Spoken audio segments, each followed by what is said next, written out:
The world is holding its breath. Here, in the deep, untouched heart of the ancient forest, time does not move by the ticking of a clock, but by the slow, heavy drift of light and shadow. It is the day of the winter solstice, the shortest day of the year. Even now, in the mid-afternoon, the sun is already weary.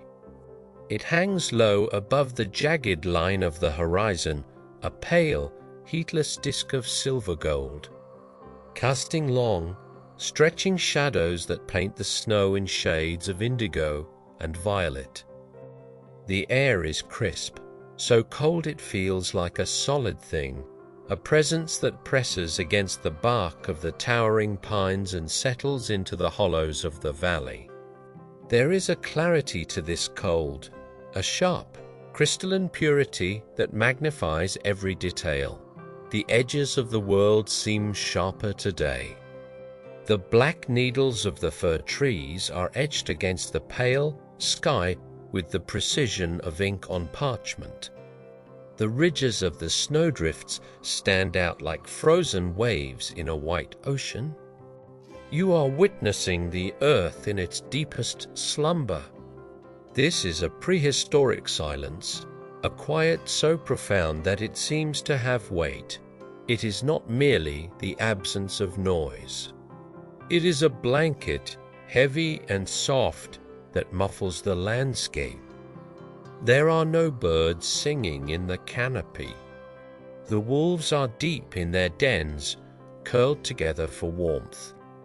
The great bears are dreaming in the roots of the mountains. The only sound is the occasional, startling crack of a branch giving way under the snow. As the sun begins its final descent, the light changes. It shifts from the pale gold of the afternoon to a deep, bruised purple. The snow, which moments ago was blindingly white, now begins to glow with an inner blue luminescence.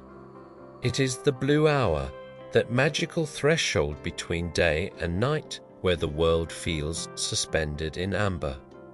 The shadows lengthen until they join together, swallowing the forest floor in darkness, leaving only the tops of the tallest pines catching the light. The cold deepens. It is a tightening, a firming of the earth's resolve.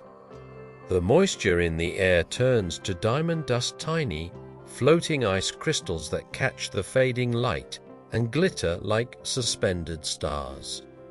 They drift slowly, lazily, having nowhere to go and all the time in the world to get there. They settle on the needles of the pines, adding yet another layer of frost to the heavy boughs. From the north, the wind begins to stir. It is not a gale, not a storm, but a steady, relentless current of air that has traveled thousands of miles across glaciers and frozen tundras to reach this forest. It carries the scent of ancient ice, of stone, and of nothingness. It is the breath of the solstice. As it moves through the trees, the wind creates a low, mournful music. It whistles through the bare branches of the deciduous trees, the slumbering maples and the stark, skeletal birches. The wind rustles the dry, brown leaves that still cling stubbornly to the oaks, a dry, papery whisper that speaks of the autumn long past. The snow does not yield to this wind. It has hardened into a crust, a shell that protects the earth beneath. But the loose powder on the surface is picked up and carried in swirling ribbons. These snakes of white drift across the clearing, dancing in hypnotic patterns, dissolving and reforming. Ghost-like spirits of the frost. There is a feeling of immense age here. These trees have stood for centuries, their roots knuckle deep into the rocky soil. They do not fight the winter, théondurite. They have withdrawn their sap, pulled their life force deep into their cause. They are statues of patience. The smooth skin of the beech trees is like grey iron. They stand together, a silent legion, witnessing the onset of the longest night. The temperature drops with the setting sun, plummeting with a speed that would be frightening if it weren't so inevitable. The creek that runs through the center of the valley has long since surrendered. Weeks ago, it was a rushing torrent of black water. Now, it is a sculpture of ice. Great, bulbous formations of frozen water hang from the rocks. Beneath the thick, milky layers of ice, a faint, dark trickle of water still moves, a hidden heartbeat surviving deep underground. The sun is gone. It has slipped below the rim of the world, taking the last of the warmth with it. For a time, a faint glow of dark red lingers on the horizon, a memory of the day, but soon that too is extinguished. The sky transitions from twilight blue to the deepest, velvety black. This is the true darkness of the ancient world. It is a darkness that is not empty, but rich and full. It wraps around the trees, filling the spaces between the branches, pooling in the hollows. With the darkness comes a change in the silence. It becomes deeper, more expansive. The visual world has receded, leaving only shapes and outlines, and so the other senses wake up. You can feel the density of the air. You can smell the sharp, clean scent of pine resin frozen on the bark. You can hear the settling of the snow, a microscopic shifting of millions of crystals compacting under their own weight. Then the show begins.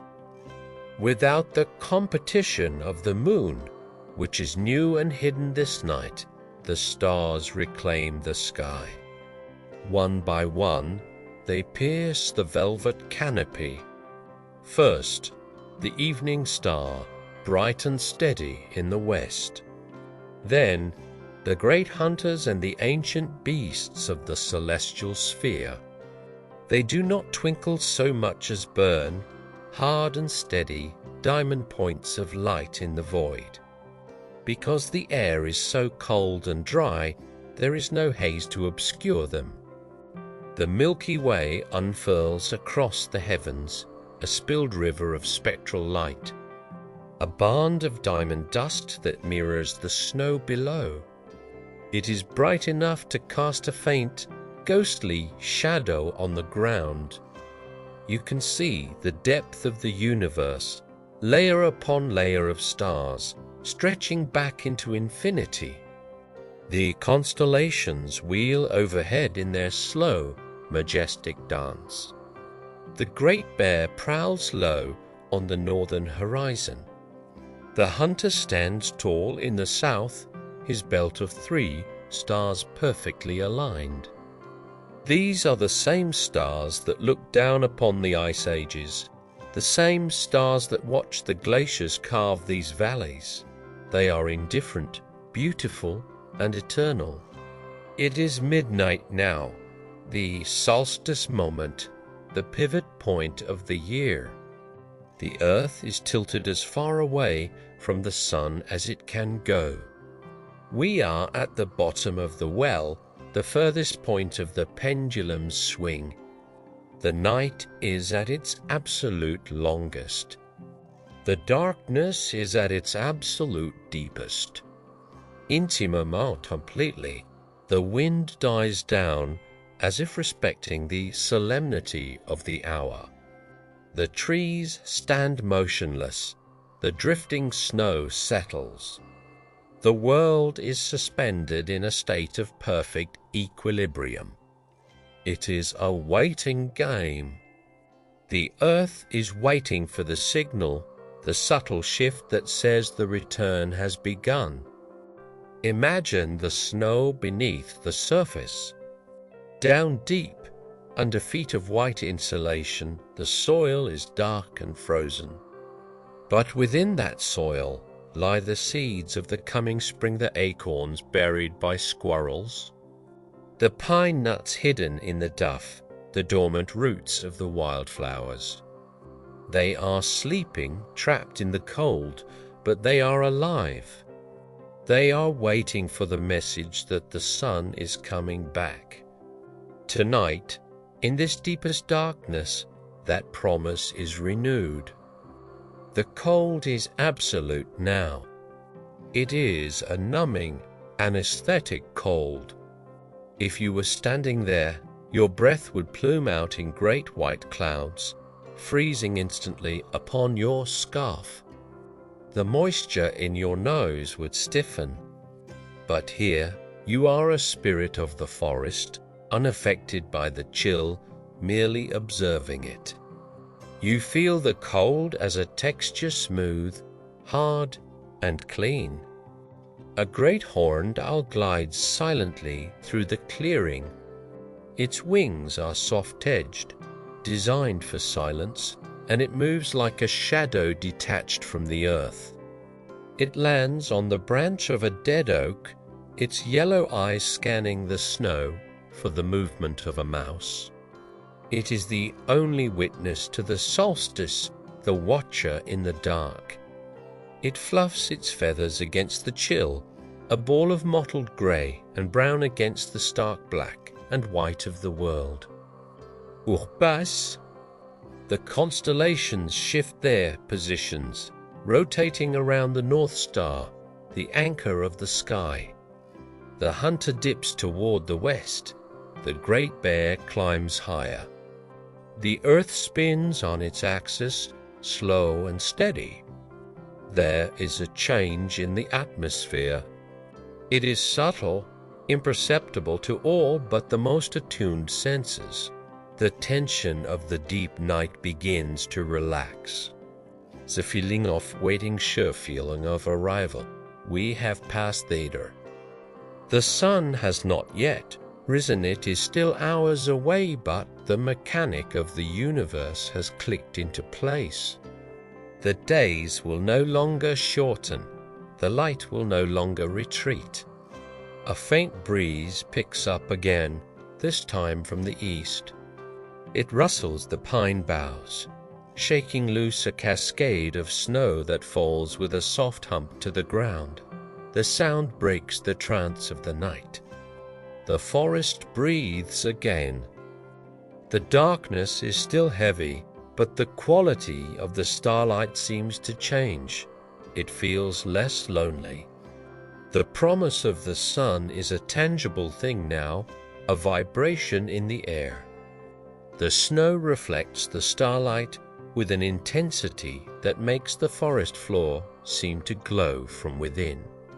It is a landscape of silver and shadow, a monochromatic masterpiece. The shadows of the trees stretch long across the drifts, creating a barred pattern on the white ground, a natural cathedral. Slowly, agonizingly slowly, the eastern horizon begins to change. The ink-black sky lightens by a fraction of a degree, turning to the color of charcoal. The stars in that quadrant of the sky begin to dim, their brilliance fading as the atmosphere thickens with approaching light. It is not yet dawn. It is the rumor of dawn. The cold reaches its peak in these pre-dawn hours. The Wolf hour. The frost is thickest now, coating every twig in a layer of white rime. But the fear of the dark has passed. The solstice is over. The sun, though still hidden far below the curvature of the earth, is returning. It is beginning its long, slow climb back to the north. It will take months for the snow to melt, months for the green to return, but the victory has been won tonight. The silence of the forest softens. It is no longer the heavy silence of the deep night, but an expectant silence, awaiting for the first bird to sing. You can feel the peace of the ancient world settling into your bones.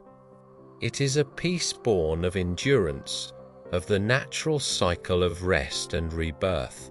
The winter is not an enemy.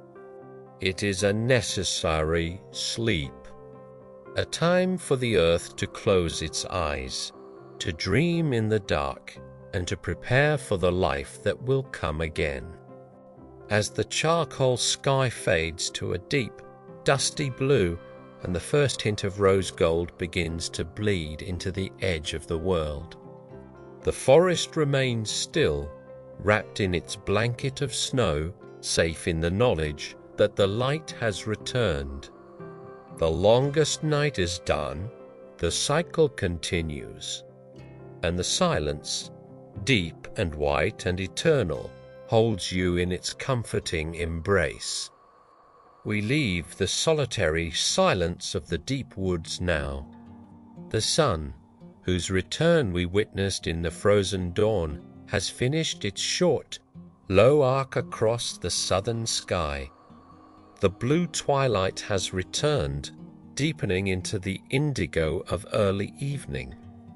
But as we drift away from the wild, untouched peaks, the silence begins to change. It is no longer empty. On the wind, there is a faint scent of wood smoke, a signal of life amidst the vast, sleeping landscape. We drift down from the high ridges, moving toward the valley floor where the forest opens up. Here, the snow is not smooth and unbroken. It is marked by paths, packed down by boots and sleds. The air is still biting cold, the kind that freezes breath in the lungs, but there is an energy here that was missing in the deep wild. The humans are awake. The winter festival is beginning. At the edge of the tree line, a group of villagers has gathered. They are silhouettes against the snow, wrapped in heavy furs and rough-spun wools. They are standing around a massive fallen oak, a giant of the forest that has been chosen for a sacred purpose. This is the Yule log. It is more than just wood. It y a vaisselle. It has stored the heat of 100 summers within its rings, waiting for this specific night to release it.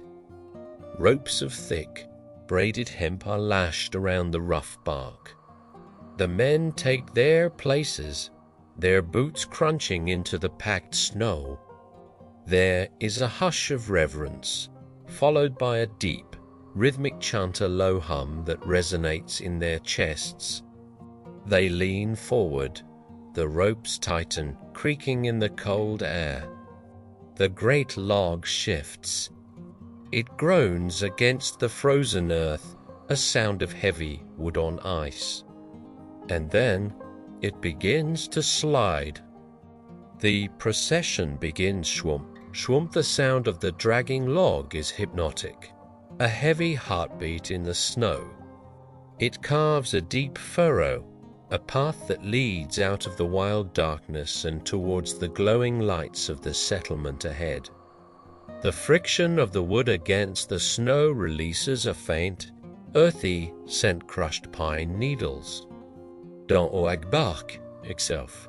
It is the smell of the forest coming indoors. Ahead, the great hall waits. It is a structure of timber and thatch, its windows glowing like beacons of orange amber in the sea of blue darkness. As the log is dragged closer, the heavy wooden doors are thrown open. A rush of air greets the procession, not the biting wind of the glacier, but a wall of heat. It is rich with the smell of roasting meat, dried herbs, and the sweat of anticipation. The transition is instant and sensory. One moment, the world is sharp, cold, and monochromatic. The next, it is golden, loud, and alive. The great hall is a cavern of stone and shadow, but the lower walls are bathed in the glow of 100 tallow candles. In the center of the room lies the hearth, a stone stage large enough to stand in. The old ash has been swept away. The stage is set. With a final, collective heave, the Yule log is rolled into the fireplace. It lands with a heavy, satisfying thud that vibrates through the stone floor. It settles into its bed. The master of the hall steps forward. In his hand, he holds a charred piece of oak saved from last year's fire, a bridge between the past and the future. He tucks it beneath the massive new log amidst a nest of dry birch bark. He strikes a flint. A spark, bright and sudden, jumps into the tinder.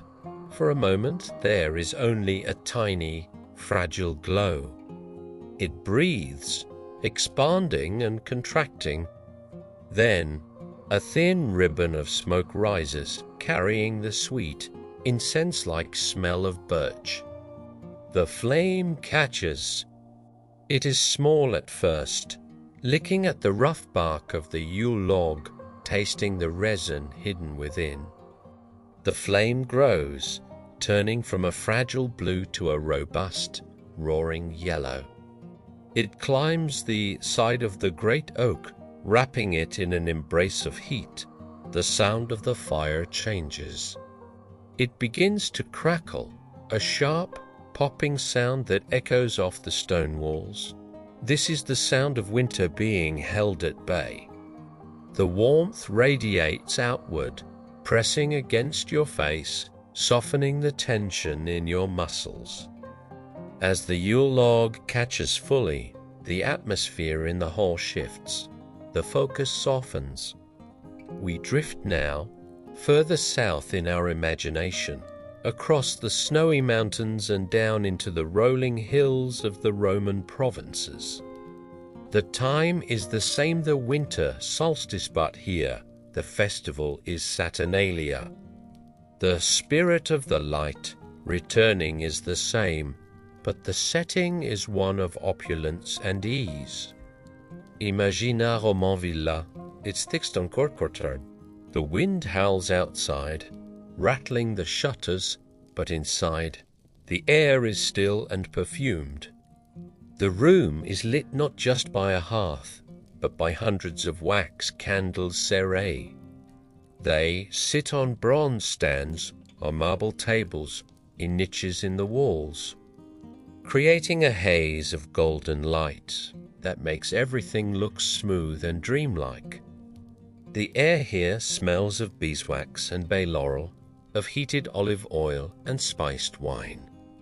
Boughs of evergreen holly and ivy are draped over the doorways and the marble statues, bringing the resilient green of the earth indoors. A long, low table dominates the room, laden with the feast of Saturnalia. There are platters of roasted pork, glistening with honey glaze. There are silver bowls filled with winter figs, dates from the desert, and walnuts. There are loaves of bread, still warm from the oven, shaped like suns and stars. The abundance is comforting. It is a promise that the earth will provide, even in the dead of winter. The people recline on cushioned couches, wrapped in soft wool togas. The social order has been overturned for the festival. Masters serve servants. Heavy responsibilities are laid aside. There is laughter, low and contented, rippling through the room. But as the night wears on, the energy settles, the feasting slows. The wine, spiced with cinnamon and cloves, warms the belly and brings a pleasant heaviness behind the eyes. The chatter dies down to a murmur, then to silence. The only sounds are the popping of the Yule log in the snowy north and the soft sputtering of the candles in the golden south. We return our focus to the fire. The massive log has now turned into a landscape of glowing charcoal. It is a terrain of deep reds and pulsing oranges, a miniature world of heat. Small blue flames dance over the surface of the wood, ghost-like and mesmerizing. If you stare into it long enough, you can see shapes canyons of fire, mountains of ash. The heat from the hearth is steady now, a constant, radiating presence. It soaks into the stone benches, into the heavy timber beams, into the very bones of the people resting nearby. For tonight, the great hall has become a communal sleeping place. Furs and heavy blankets are spread on the floor near the fire. There is a profound sense of safety in this communal sleep. In the ancient world, night was a time of danger, but here, surrounded by kin and clan, guarded by the fire, there is no fear. You can hear the slow, rhythmic breathing of the others. It is a collective slumber, a shared hibernation against the cold. Outside, the snow begins to fall again. It covers the tracks made by the villagers earlier that day. It fills in the furrow left by the log. It softens the edges of the roof and piles up against the window ledges. The world is being reset. The slate is being wiped clean for the new year.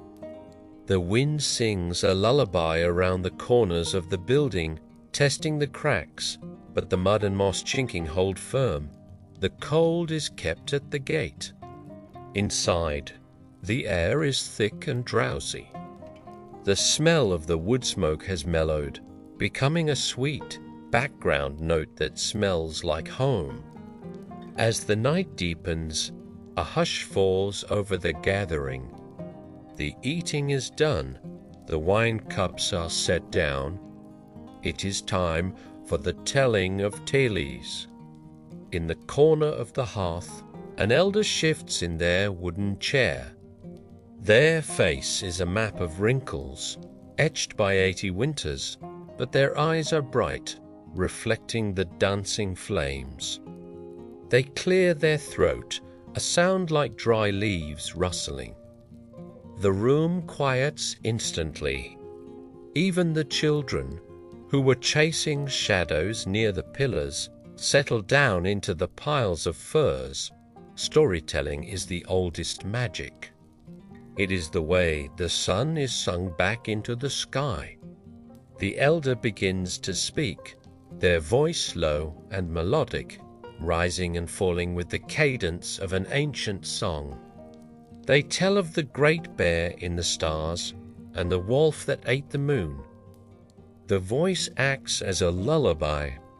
Itiadron, stebreshna, that resonate in walls. You do not need to follow every word to understand the story. It is a story you have heard 1,000 times in 1,000 different lives.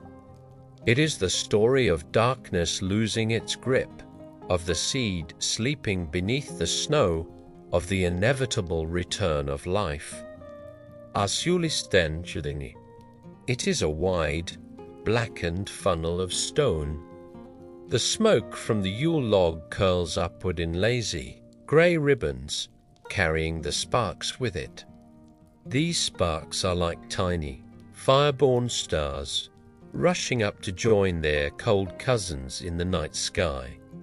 You watch them rise, one by one, disappearing into the dark throat of the chimney. The heat in the hall has become almost physical in its weight. It presses against your eyelids.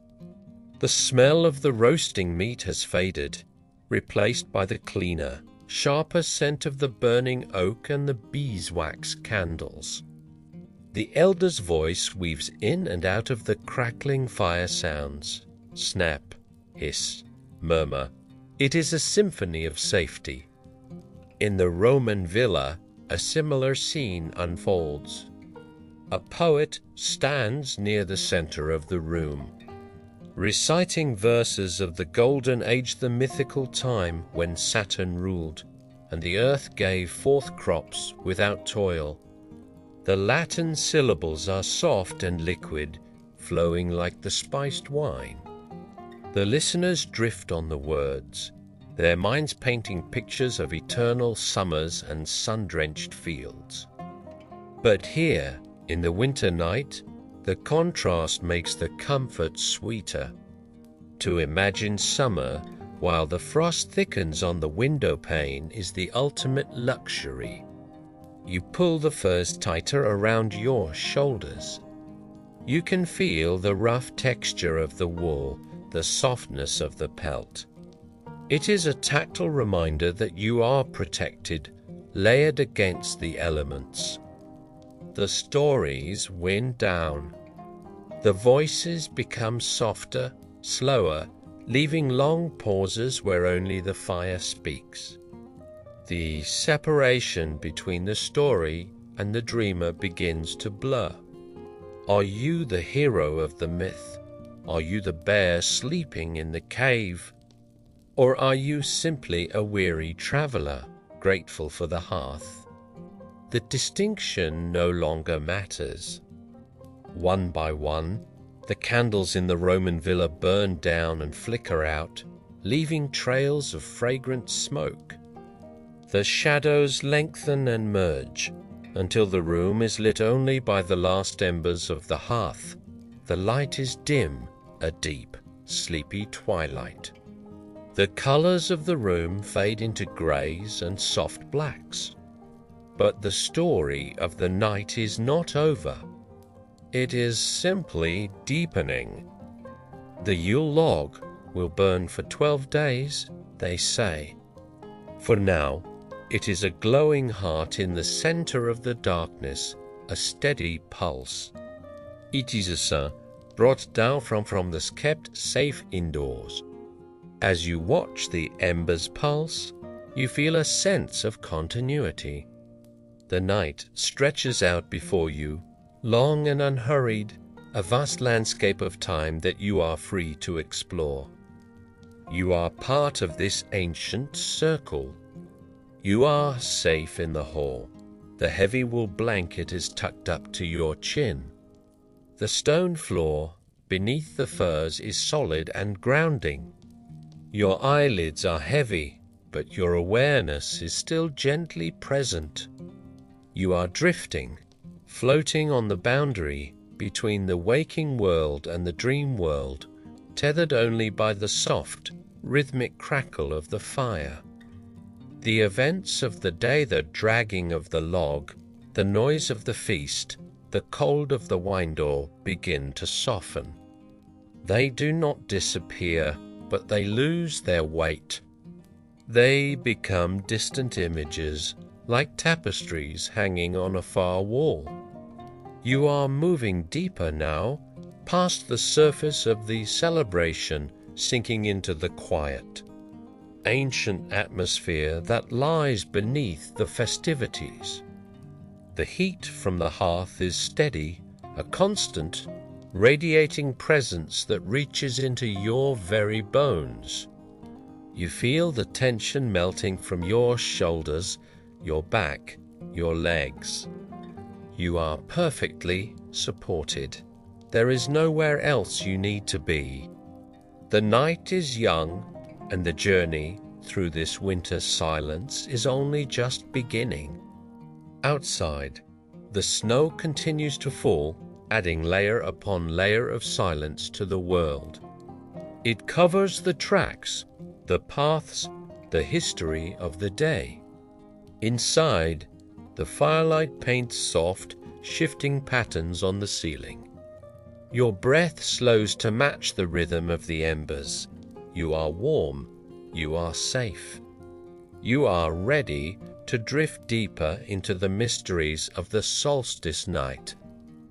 as the log settles deeper into the ash, sending up a small flurry of golden sparks. Your mind releases its hold on the room. You are lighter now, untethered, floating in the warm velvet darkness. The day is done. The celebration is over. The great, quiet book of winter waits open before you, ready for the next page to turn. Centuries have passed since the Yule log burned in the wooden hall. The wheel of history has turned, and the wild, dark forests have been tamed by stone and scripture. We find ourselves now in the high mountains of medieval Europe in the year 1200. Here, perched on a rocky crag overlooking a valley buried in snow, stands a monastery. It is a fortress of peace, a sanctuary built of grey granite that rises seamlessly from the living rock. It is Christmas Eve. The world outside is a chaos of wind and driving snow, a blizzard that howls against the battlements. But inside the monastery walls, the storm is nothing more than a distant rumor. The walls here are 6 feet thick, built to withstand the ages. They hold a profound silence within them, a silence that has been cultivated by the monks for generations, like a rare and delicate flower. We begin our journey in the scriptorium. It is a long, vaulted room on the 2nd floor, warmed only by a small charcoal brazier at either end. The air is cool and smells of iron gall ink, cured parchment, and the faint, sweet scent of beeswax. Rows of wooden desks, polished smooth by the elbows of 100 scribes, line the walls. Tonight, on this holy eve, only one monk remains at work. Brother Thomas sits hunched over a high desk, his hand steady despite the chill. He is finishing a masterpiece, a seasonal illuminated manuscript for the midnight mass. The only light comes from a single, thick beeswax candle sitting in a puddle of melted wax on the corner of his desk. The flame is still a perfect teardrop of gold. Watch his hand as it moves. He holds a quill cut from the feather of a goose. He dips it carefully into a horn of ink. He is working on the capital N for Natuspawn. The letter is not just a character, it is a world unto itself. Inside the curve of the N, he has painted a tiny, intricate scene of the Nativity. The blue of the Virgin's robe is made from crushed lapis lazuli brought from across the sea. It glows with an inner light. He picks up a small brush now. He breathes on a sheet of gold leaf, delicate as a butterfly's wing, and lays it gently onto the parchment. With a smooth stone burnisher, he rubs the gold until it shines like a mirror. In the candlelight, the page seems to catch fire. The gold reflects the flame, illuminating the dark corner of the room with a warm, holy glow. The silence in the room is absolute. The only sounds are the scratch of the quill on the vellum, a sound like dry leaves skittering, and the occasional pop of the charcoal in the brazier. It is a silence of intense focus, of devotion. Brother Thomas is not just writing, he is praying with his hands. He places the quill down. It is done. The ink glistens, wet and black. The gold shines. Somewhere deep in the stone belly of the monastery, a bell begins to toll. It is a deep, resonant sound. Bong, bong, bong. It is the call to matins, the midnight office. The vibration travels through the stone floor, up the legs of the desk and into the monk's bones, it is not a jarring sound. It is the heartbeat of the monastery regulating the flow of time. Brother Thomas stands, stiff from hours of labor. He pulls his heavy wool habit tighter around him. The wool is coarse and thick, smelling of sheep and lavender. He extinguishes the candle with a small brass snuffer, plunging the scriptorium into darkness. Save for the moonlight filtering through the high, narrow windows, he steps out into the hallway. The corridors of the monastery are shadows and stone. The air is colder here. As he walks, he joins a stream of other figures emerging from their cells. They are silent shadows, hoods pulled up against the draught, hands tucked into opposite sleeves. There is no talking. The rule of silence is strictly observed. They move like ghosts, their soft leather shoes making no sound on the flagstones. They descend the spiral stairs, winding down into the heart of the complex. They pass through the cloister, the open-air garden in the center of the monastery. Here, the snow has fallen undisturbed. The square garden is a perfect white blanket, glowing blue in the moonlight. The stone arches of the walkway frame the snow like a series of paintings. The cold air of the cloister hits their faces, sharp and awakening. It serves to clear the mind, to wash away the drowsiness of sleep. They walk in a single file, a line of black-robed figures processing through the blue-white night. The only sound is the crunch of fresh snow that has blown onto the walkway and the rhythmic rustle of wool against wool. They reach the heavy oak doors of the abbey church. One of the brothers pushes them open. Astiante, this first. It is the scent of the ages-ancient incense, cold stone, damp limestone, and the wax of 10,000 candles burned over centuries. It is a smell that speaks of permanence. The church is vast. The nave stretches upward into darkness, the ceiling lost in the shadows high above. It feels like the inside of a great stone whale. But down below, in the choir stalls, it is warm with light. Hundreds of candles have been lit for the Christmas Mass. They flicker in the draughts, creating a living, moving constellation of light against the dark stone. The monks file into their stalls, to rows of wooden seats facing each other across the aisle. The wood of the stalls is dark oak, polished to a high sheen by centuries of use. They stand, heads bowed, waiting.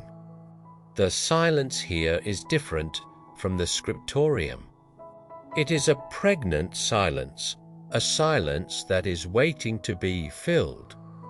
At the altar, the gold crucifix glimmers in the candlelight. The stained glass windows, usually dark at night, are catching the reflection of the candles from inside, turning the glass into mirrors of ruby, emerald, and sapphire.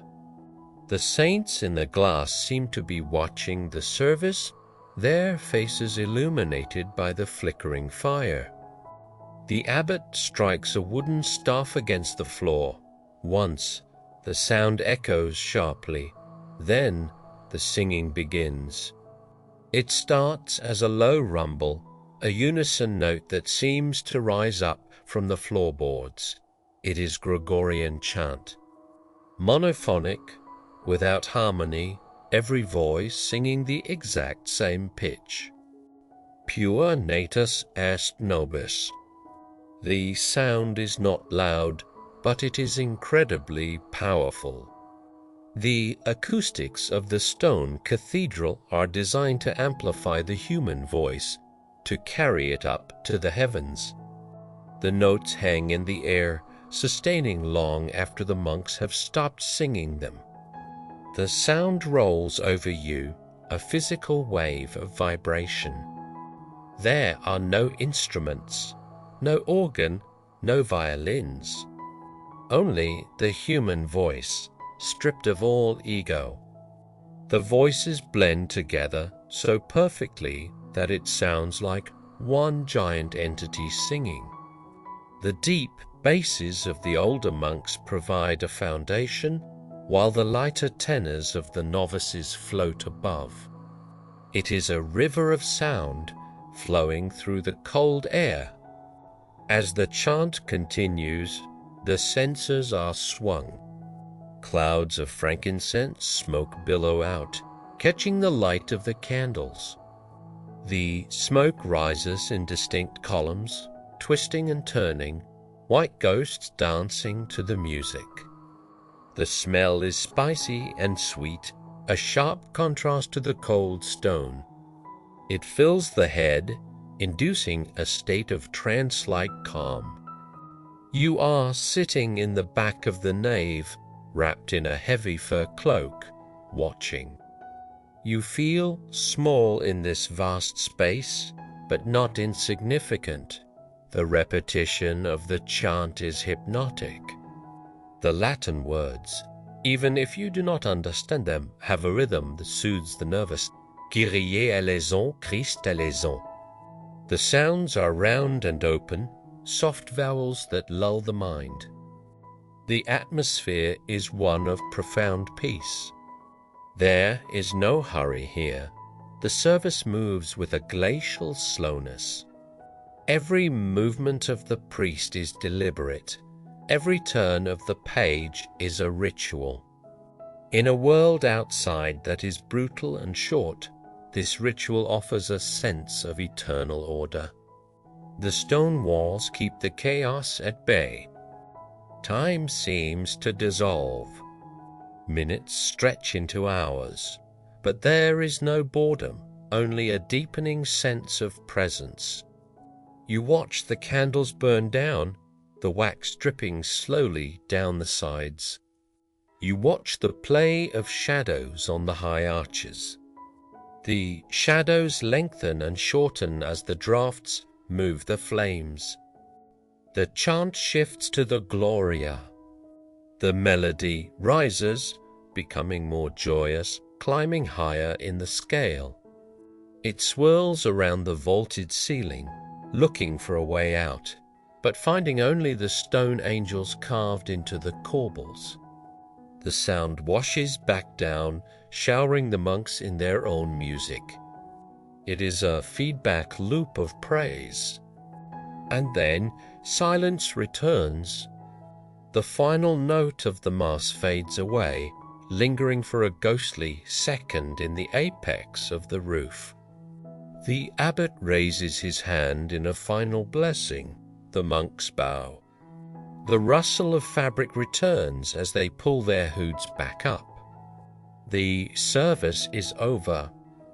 The Christmas vigil is kept. The procession forms again. They leave the warmth of the choir stalls. The candles blowing out one by one until only the sanctuary lamp remains burning, a single red eye in the darkness. They walk back through the nave, the darkness swallowing them up. Back out into the cloister. The snow has stopped falling.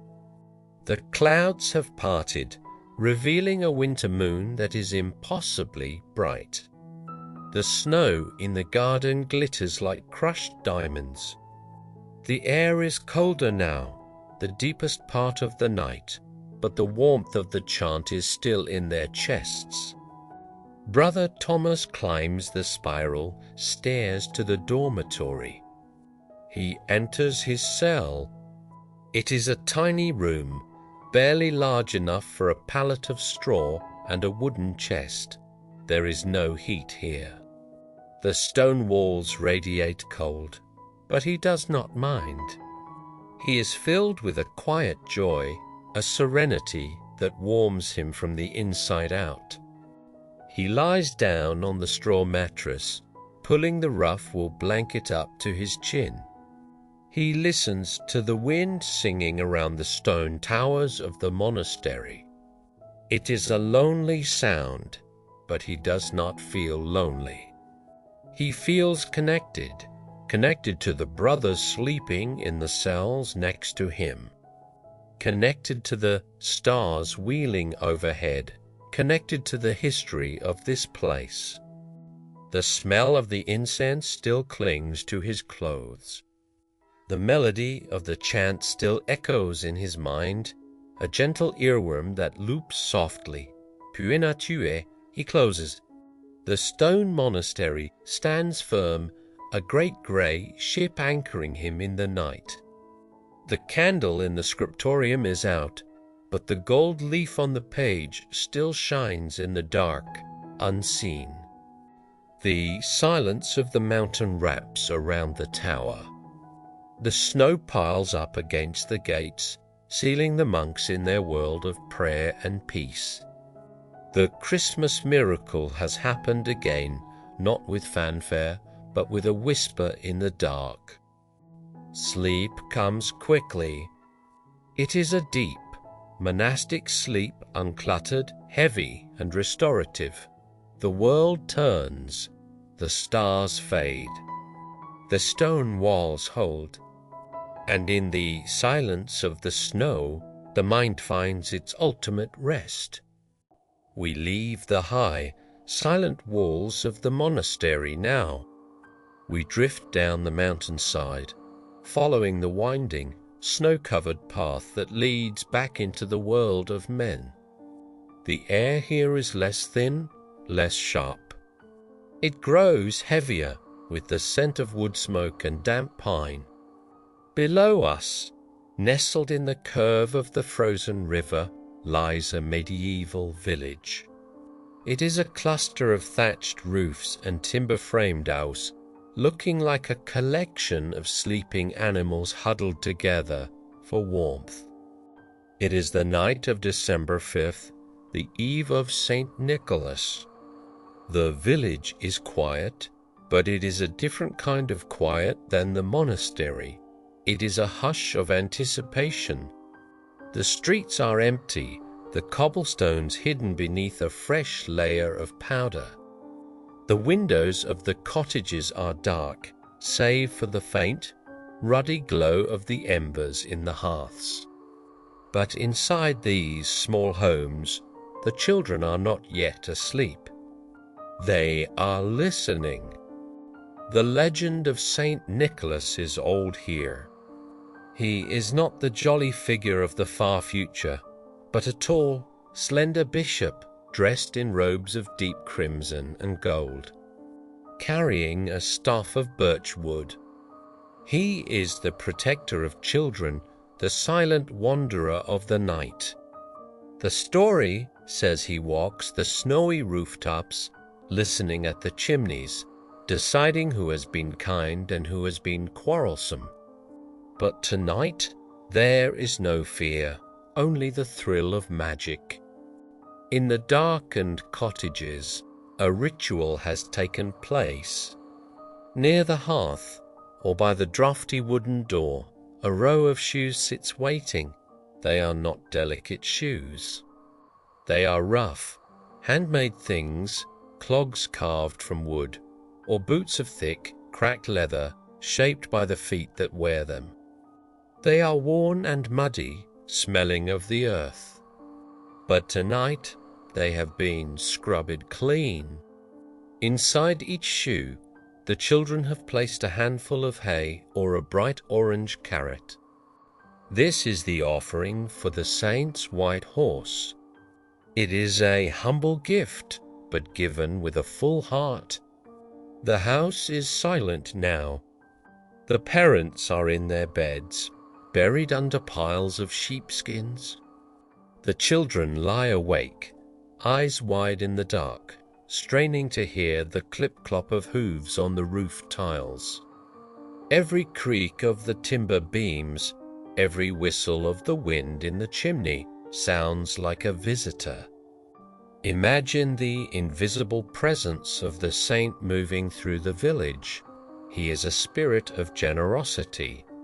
He moves without sound, leaving no footprints in the snow.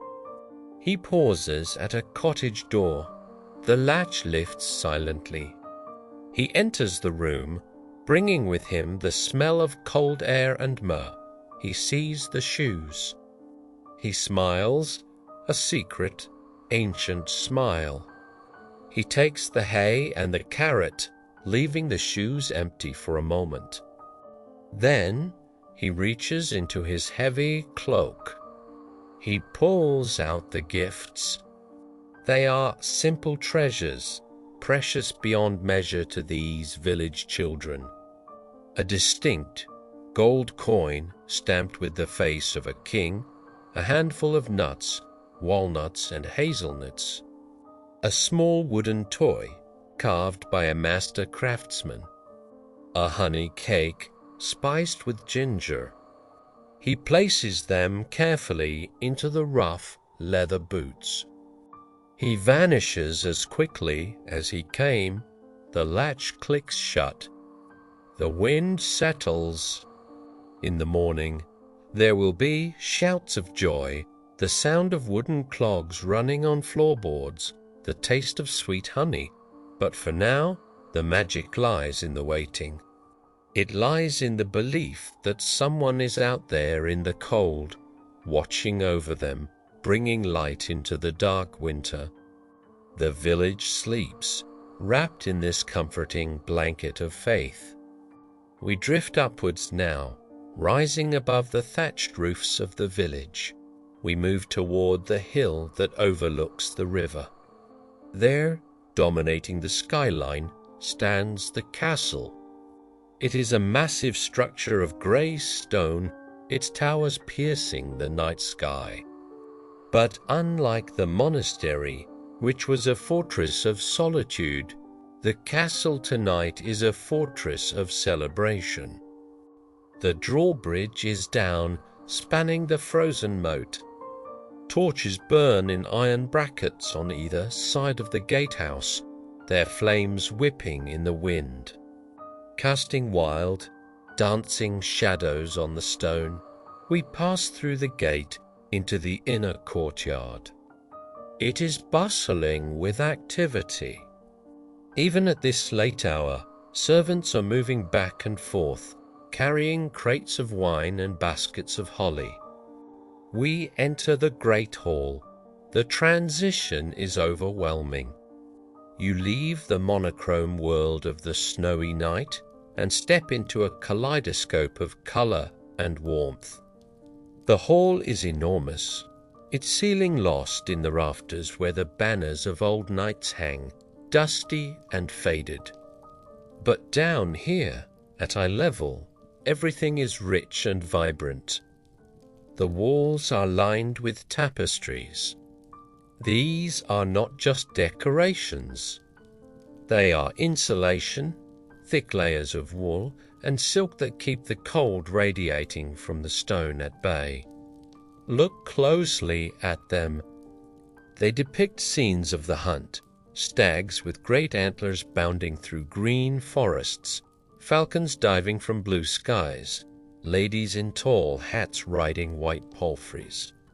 The threads are dyed in deep greens, russet reds, and midnight blues. The floor is strewn with fresh rushes, sweet-smelling herbs and reeds mixed with lavender and meadowsweet. When people walk, the herbs are crushed, releasing a grassy, summer scent that mixes with the wood smoke. In the center of the hall, a fire roars in a hearth so large you could roast an ox whole. Great logs of oak and beech are consumed, popping and hissing, sending waves of heat all the way to the back of the room. The tables are set in a long U shape. They are covered in cloths of white linen, embroidered with gold thread. Tonight is the night of the boar's head feast, a tradition as old as the castle itself. The lord and lady sit at the high table on a raised dais. They are dressed in the heavy, luxurious fabrics of the winter court. Visualize the texture of their clothes. Heavy velvet, deep burgundy and forest green that catches the firelight in soft, rippling waves. The velvet is trimmed with fur, ermine and fox, soft and warm against the neck.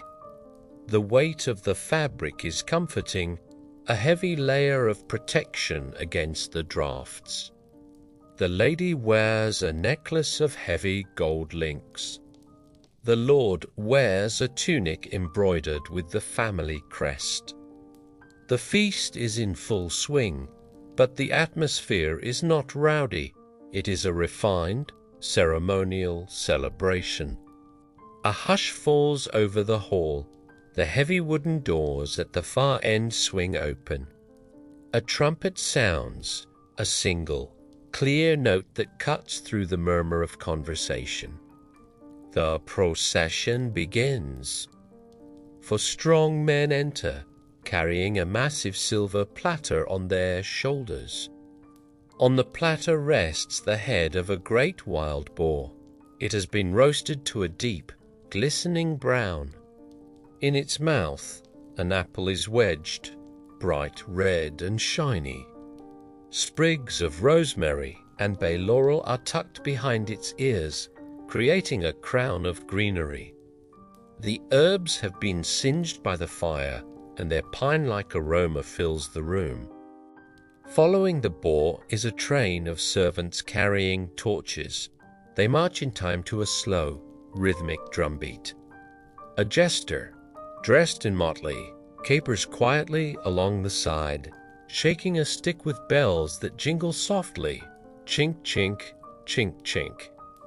The procession moves through the hall, circling the fire, presenting the prize to the guests. A choir of boys, standing in the gallery above, begins to sing the boar's head carol, Caput Apri Defero. Their voices are high and clear, floating down from the rafters like angels. The Latin mixes with the English, a weaving of the sacred and the secular. The melody is haunting in a minor key that speaks of ancient winters and old ways. The platter is lowered onto the high table. The Lord stands and raises a goblet of silver. It is filled with wassail, a hot, mulled cider made with roasted apples, cinnamon, cloves, and ginger. The steam rises from the cup, spiraling into the cool air. "Wassail," he says softly. "Drink, Holly." The guests raise their cups in return. The metal goblets clink together, a sound like wind chimes. As the meal continues, the music changes. The choir finishes, and a single lute player takes a seat on a stool near the fire. He is an old man with deft, calloused fingers. He cradles the instrument, which has a round, pear-shaped body made of polished maple. He begins to play. The sound of the lute is one of the most relaxing sounds in the world. It is not loud like a trumpet or sustained like a violin. It is a series of gentle plucks, pluck, thrum, pluck. The notes decay quickly, leaving a delicate silence between each one. He plays a slow, wandering melody, a folk tune about the snow covering the hills. The music weaves through the conversation, never overpowering it. It blends with the crackle of the fire and the clatter of knives on trenchers. It is a background texture, a sonic tapestry that matches the ones on the walls. The guests begin to relax. The heavy meal, the warmuin, and the heat of the fire are doing their work. Shoulders drop, eyes become heavy. The intensity of the feast gives way to a drowsy contentment.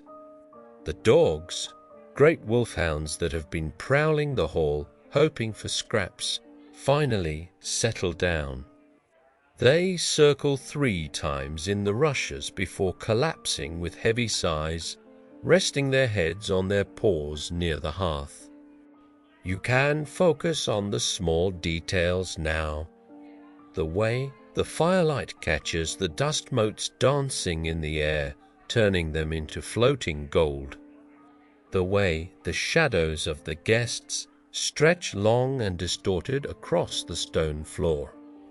The smell of the beeswax candles, hundreds of them burning down in their iron sconces. The serving staff moves slower now. They pour the last of the wine. They clear away the trenches of stale bread. The Lord leans back in his great carved chair, his eyes half closed, listening to the lute. The lady runs her hand over the velvet of her gown, smoothing the fabric in a rhythmic, soothing motion. The windows of the hall are dark, the glass thick and rippled. Outside, the snow is piling up on the window ledges, inches deep. But inside, the castle is a self-contained world of light. The stone walls, so cold to the touch on the outside, are warm to the touch on the inside, having absorbed the heat of the fire all day. There is a feeling of continuity here. This hall has seen 500 Christmases. It has seen knights and kings, births and deaths. The Boar's Head feast has happened every year, a chain of tradition that remains unbroken. There is safety in that repetition. The world outside may change, wars may come and go, but the Yule fire always burns. The lute player slows his tempo. The notes become spaced further apart. Pluck, pluck, thrum. The melody resolves, hanging in the air for a final, sweet moment before fading into silence. The fire settles, the logs breaking apart into a bed of glowing, pulsing coals. The bright yellow flames turn to a deep, sleepy red. It is time to rest. The guests begin to leave the hall, moving slowly, supported arms.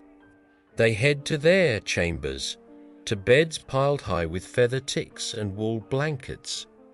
The servants bank the fire, covering the coals with ash to keep them alive for the morning. The great hall empties, leaving only the shadows and the warmth. We drift back out into the night. We see the castle from above, a dark silhouette with a few glowing windows. We see the village below, entirely dark now, silent under the snow. The shoes are filled, the feast is eaten, the prayers are said. The invisible thread connects them all, the monk in his cell, the child dreaming of the wooden horse, the Lord sleeping under his velvet canopy. They are all held in the same winter night. The snow falls steadily, covering the tracks, covering the roofs, covering the world in a pure, silent white. The centuries drift by like snow. The medieval world fades, its edges softening, dissolving into the mist of time. But the feeling remains. The feeling of the heavy blanket, the warm fear, and the quiet joy of the season. The lute music echoes one last time in your mind, a gentle lullaby. The fire crackles one last time. You are safe. You are warm. You are part of the story. And as the last candle in the castle flickers and dies, The darkness is not empty, it is full of peace. Deep, ancient, velvet peace. The heavy stone of the castle dissolves. The lute music fades into the mist of history. We travel forward now, through the turning of the centuries, arriving in the mid-19th century. The air changes. It becomes thicker, carrying the scent of coal, smoke, and river mist. We find ourselves on a cobblestone street in London. It is late afternoon on Christmas Eve, and the city is wrapped in a London particular, a thick, swirling fog that muffles the sound of the carriage wheels. The street lamps have just been lit. They are gas lamps, glowing with a soft, hissing yellow light that barely penetrates the gloom. They stand like lonely sentinels in the fog.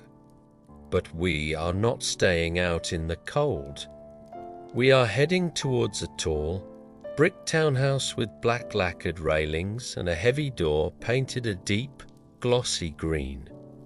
A wreath of holly, bright with red berries, hangs on the knocker. The door closes against the fog. The silence here is heavy and upholstered. This is a Victorian parlour. It is a room designed for comfort, a room of layers. Heavy velvet curtains in crimson and gold are drawn tight against the draughty windows. A Persian rug, thick and intricate, covers the floorboards.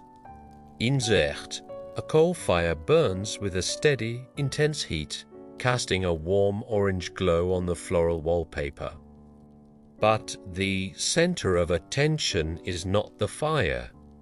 It is the object that has just been wrestled through the narrow hallway and into the parlor. It is a tree, a Norway spruce, cut fresh from the countryside only yesterday. It stands in a heavy iron stand in the corner, reaching all the way to the plaster rosette on the high ceiling. It is a piece of the wild forest brought into the civilized drawing room. The smell is the first thing that hits you. It is explosive. In the warm, enclosed air of the parlor, the tree begins to breathe. It releases the scent of pine resin, sharp and clean, a smell of terpenes and sap that cuts through the mustiness of the coal smoke. It is the smell of winter air and green needles. It feels like a cleansing wave washing over the room. Walk closer to the tree. The branches are thick and symmetrical, sweeping downwards in layers of dark green. Touch the needles. They are stiff but not sharp, cool to the touch. If you run your hand along a branch, you can feel the rough texture of the bark hidden beneath the greenery. Your fingers come away, slightly sticky with sap, carrying the perfume of the tree on your skin. On a low mahogany table nearby, the decorations are waiting. There are no plastic baubles here, no electric lights. The decorations are born of nature and the kitchen. There is a large wooden bowl filled with dried orange slices. They were sliced thin days ago and left to dry near the fire. Now they are like stained glass windows made of fruit. Pick up one of the orange slices. It is brittle and light, the skin a dark, burnished gold, the flesh a translucent amber. When you hold it up to the firelight, it glows. The smell is faint but distinct, a sweet, citrusy aroma that has been concentrated by the heat. It mixes with the pine scent, creating a perfume that is the very essence of Christmas. Next to the oranges is a bundle of cinnamon sticks. They are tied together with rough twine.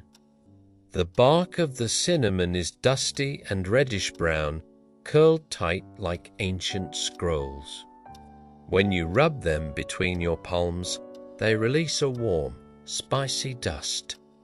It is a dry, peppery scent that tickles the nose, a smell of baking and warmth.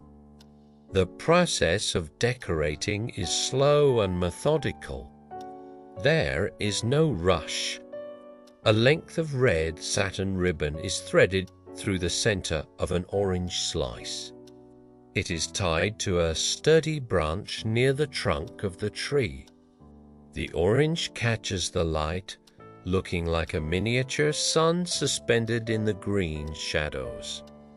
Then, a bundle of cinnamon is placed on a lower bough, resting on the needles like a bird's nest. There are other treasures here, too. Walnuts, their shells painted with a thin layer of gold paint, have been hung on golden threads. They look like heavy nuggets of bullion. Cranberries, strung on long pieces of cotton, are draped around the tree like garlands of ruby beads.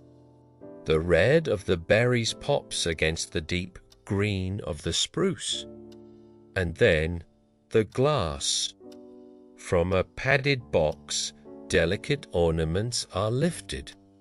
These are from Germany, blown glass shaped like teardrops, pine cones, and stars.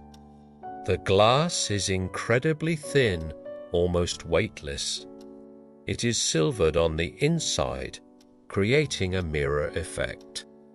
When one is hung on a branch, it reflects the entire room, the fire, the curtains, your own face, in a curved, fisheye distortion. The tree is transforming. It is no longer just a spruce.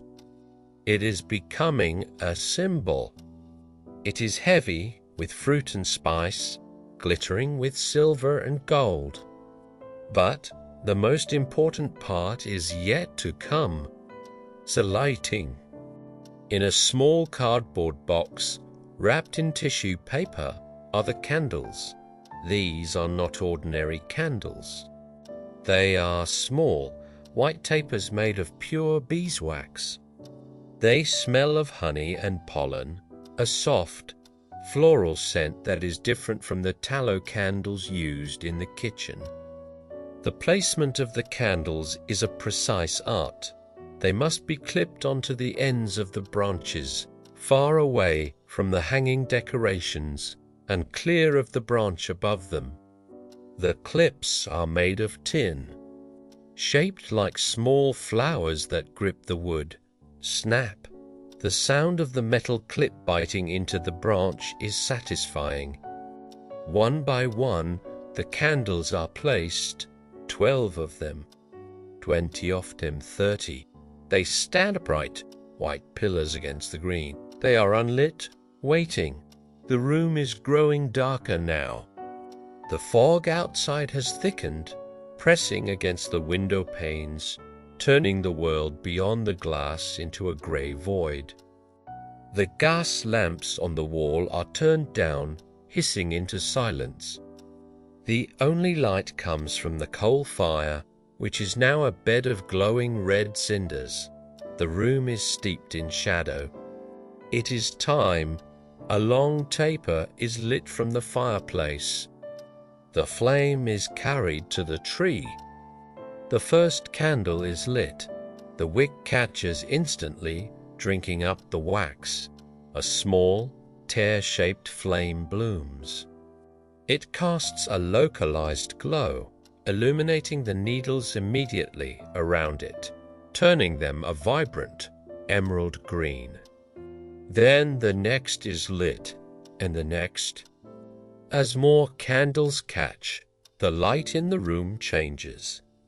It is a living light. It flickers and dances. The shadows of the branches are cast onto the ceiling, moving gently as the heat from the candles creates a small updraft. The tree seems to be shimmering. The silver glass ornaments catch the candle flames, multiplying the light 100 times. The smell of the burning beeswax joins the symphony of scents. It is a sweet, smoky aroma. The heat from the 30 candles warms the pine needles, releasing even more of that sharp, resinous sap smell. The room smells of a forest on fire, but a gentle, controlled fire. A fire of celebration. You step back to admire the work. The tree is magnificent. It is a pyramid of light in the darkness. The dried oranges glow like stained glass. The gold walnuts glimmer. The cranberries look like drops of blood. The cinnamon sticks add their subtle spice to the air. It is a masterpiece of sensory delight. There is a profound silence in the room now. The street noise is gone, swallowed by the fog. The only sound is the ticking of the grandfather clock in the hallway. Tick, tock, tick, tock, and the occasional pop of the coal fire. And, if you listen very closely, the soft, microscopic sputtering of the wax candles. This is a moment of pure Victorian magic. In an era of soot and industry, of grinding gears and steam engines, this parlour has become a sanctuary of nature and light. The tree is a reminder of the ancient world, standing tall in the centre of the modern city. The light from the tree is soft and flattering. It makes the red velvet curtains look richer. It makes the gold frames of the paintings gleam. It warms the skin. You sink into a high-backed armchair, the leather creaking softly as you settle. You pull a heavy wool throw over your legs. You watch the candles burn. You know they cannot last forever, perhaps only an hour, but that fleeting nature makes them beautiful. You have to be present for it. You cannot look away. It is a meditation on light. The warmth of the room is making you drowsy. The heavy meal, the walk in the cold air earlier, the hypnotic flickering of the flames, it all pulls at your eyelids. The scent of the pine is soporific, a natural sedative that slows the breathing. The shadows on the ceiling sway like kelp in a gentle ocean current. The reflection of the tree in the dark window pane creates a ghost tree. Floating out there in the fog, a beacon for anyone lost in the London night. A piece of coal shifts in the grate. The clock chimes the quarter hour. The world feels contained within these four walls.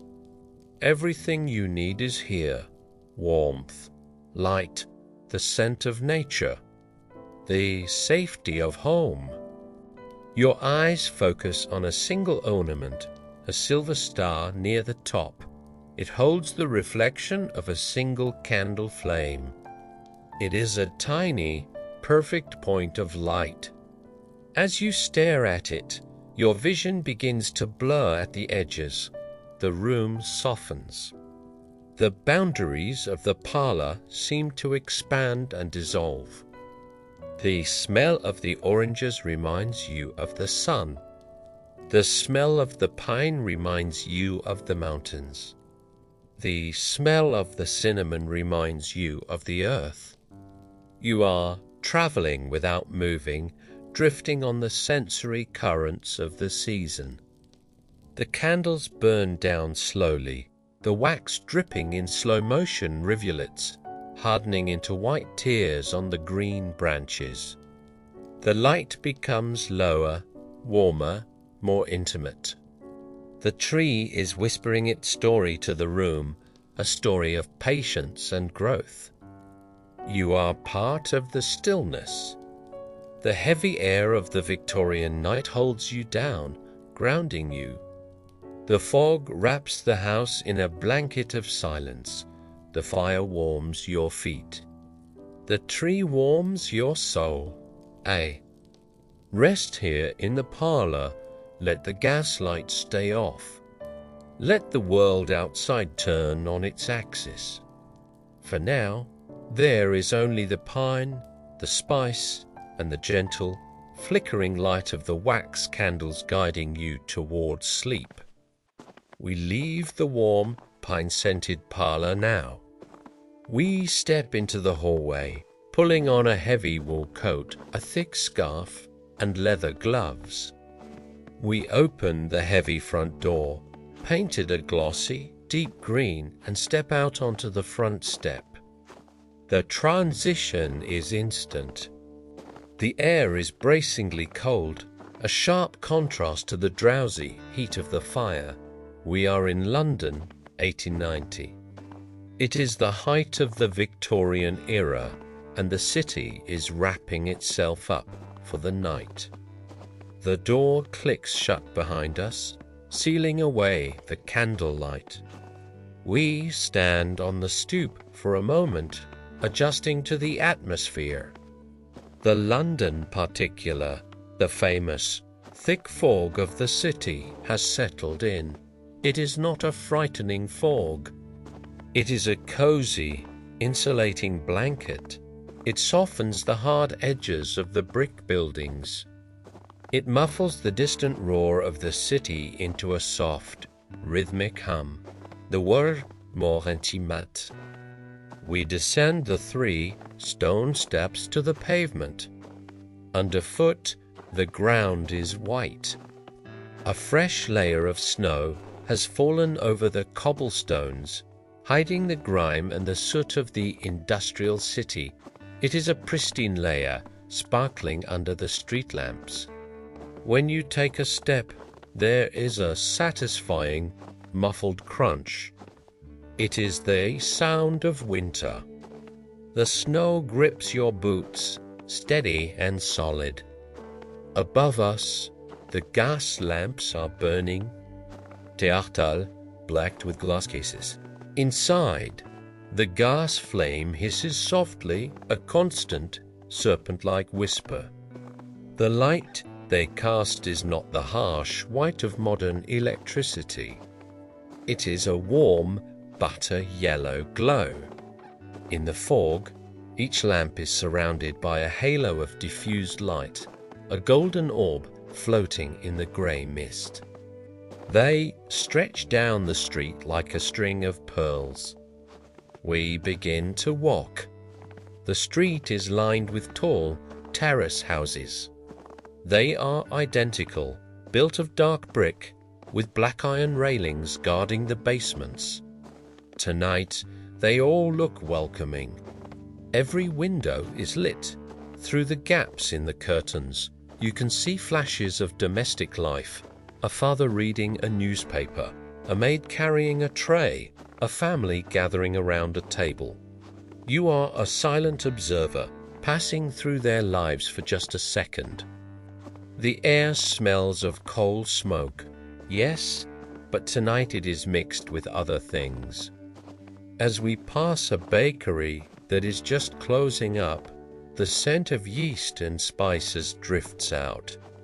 They have been baking the Christmas breads, loaves studded with raisins and candied peel. The smell is warm and sweet, cutting through the chill. It reminds you of hot cross buns and plum pudding, of cinnamon and nutmeg. We turn a corner onto a high street. Here, the residential quiet gives way to the magic of commerce. The shops are closed for the holiday, but the shopkeepers have left the window displays lit.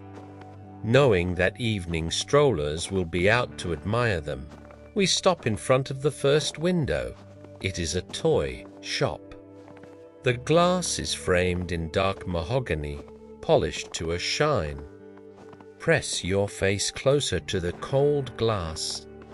Your breath fogs it up for a moment, and you have to wipe it away with a gloved hand. Inside, It is a wonderland of craftsmanship. These are not mass-produced plastic things. These are toys made by hand, with patience and skill. In the Santé, there is a wooden train set. The Tracfiomuntan en Mositri. The engine is painted a glossy scarlet red with gold pinstripes. It looks heavy, solid.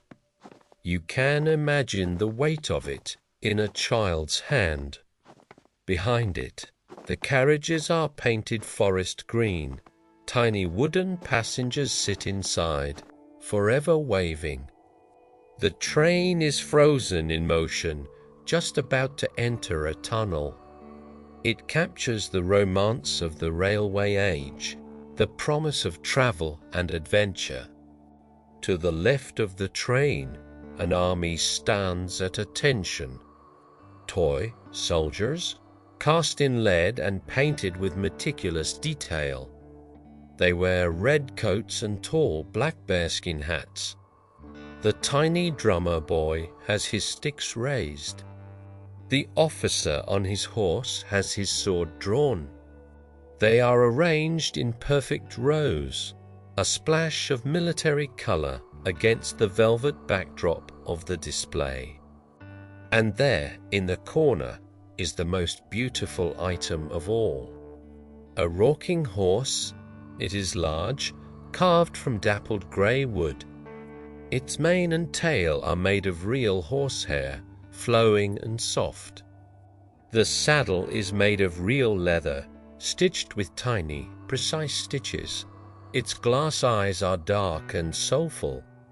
It looks ready to gallop away, to carry a rider into a dream of fields and hedges. We move on, leaving the silent toys to their vigil. The snow is falling harder now. Enormous, fluffy flakes that drift down straight and true. There is no wind in the narrow street to blow them around. They land on your coat, on your hat. They land on the iron railings, building up little white caps on every spike. The city is being decorated by the sky. Further down the street, we hear a sound approaching.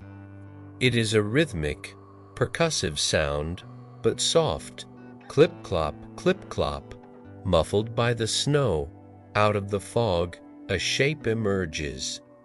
It is a hansom cab, the iconic black carriage of London. The horse is a dark bay, its coat shaggy with its winter growth. Steam plumes from its nostrils in rhythmic bursts. The driver sits high up at the back, wrapped in a heavy oilskin cape and a top hat frosted with snow. He holds the reins loosely. The carriage lamps, burning with yellow oil flames, sway gently with the movement of the cab. Acid passues down the street. It glides by like a ghost ship, a capsule of warmth moving through the cold. You catch a glimpse of the passengers inside, a couple in evening dress, perhaps returning from the opera or a party. They are laughing, a silent pantomime behind the glass window of the cab door. Then they are gone, swallowed up by the fog again. The street is empty once more, leaving only the smell of the horse and the damp leather of the harness. We continue our walk. We pass a grocer's shop. The window here is a cornucopia of winter abundance. A pyramid of apples, polished until they shine like rubies. A crate of oranges from Seville, wrapped in purple tissue paper, exotic and bright.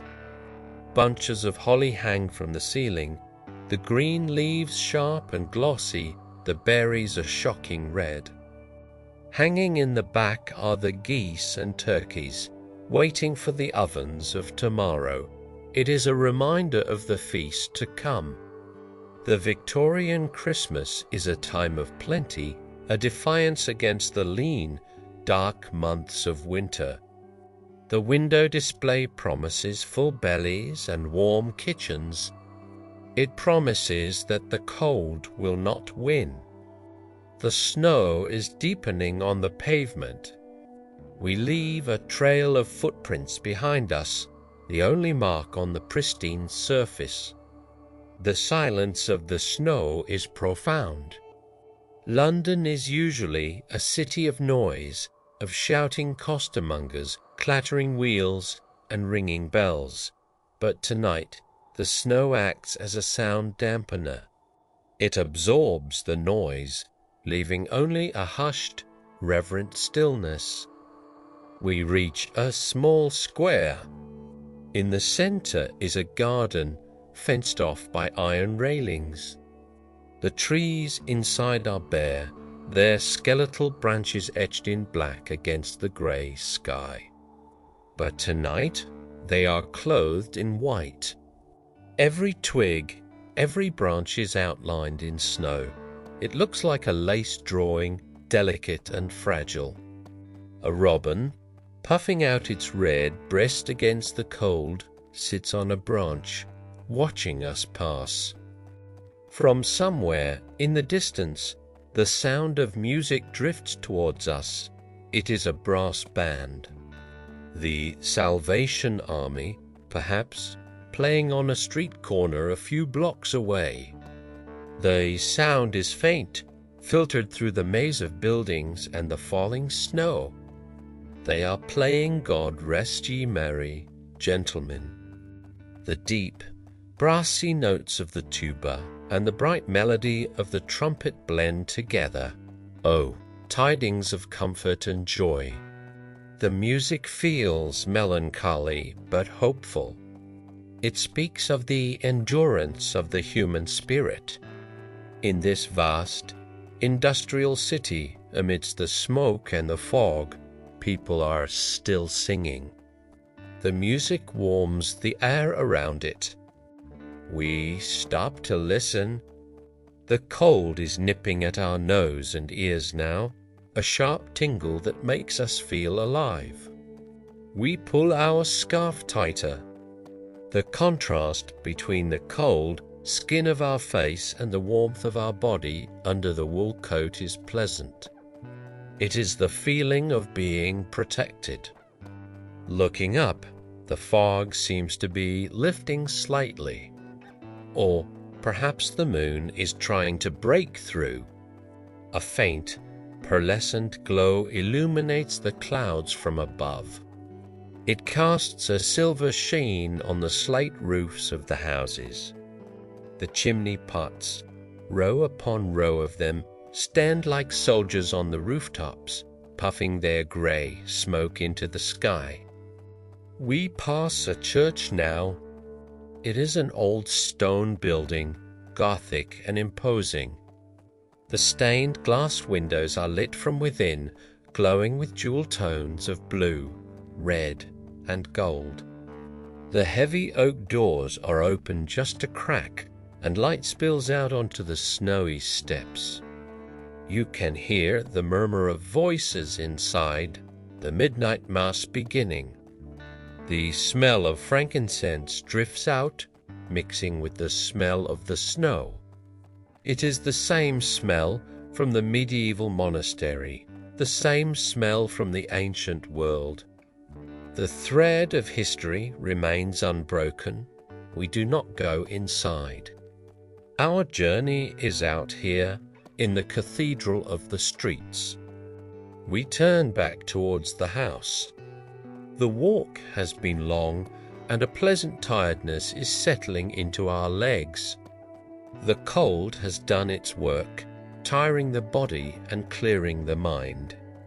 The worries of the year, the noise of the business world, the stress of the city, it has all been walked away. The street seems even quieter now.